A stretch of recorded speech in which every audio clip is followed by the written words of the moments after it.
بسم اللہ الرحمن الرحیم. میں ہوں عنایت اللہ کاشف ایڈوکیٹ اور آپ دیکھ رہے ہیں لیگل انفارمیشن.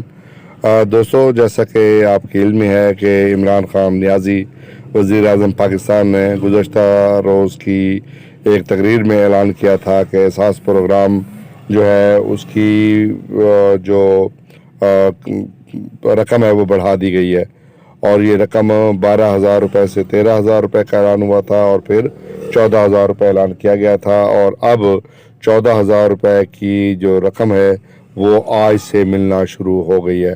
اور جس شخص کو بھی احساس کی رقم ملنی ہے تو وہ متعلقہ ریٹیلر کے پاس جائے، اے ٹی ایم سے نکالے، جہاں بھی نکالے تو اب اس نے 14,000 روپے وصول کرنے ہیں اور فراڈ سے بھی بچنا ہے. چونکہ جو جگاڑی ہوتے ہیں، فراڈی ہوتے ہیں، انہوں نے یہی انفارمیشن کہ ابھی یہ رقم جو ہے 12,000 روپے ہی ہے، لہٰذا 12,000 روپے لے جائیں.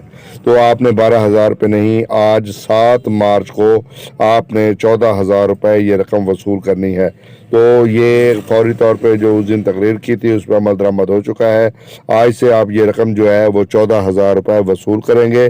آج کے بعد آپ نے یہ رقم 12,000 روپے وصول نہیں کرنی، اور اگر آپ سے کوئی رقم نکال لے، 2,000 روپے کا فراڈ کرے، تو آپ ادھر ہی جو ہے حکام کو اطلاع دے سکتے ہیں، آپ پولیس کو بھی اطلاع دے سکتے ہیں، اور فوری طور پہ جو ہے وہ قانونی کارروائی کروا سکتے ہیں.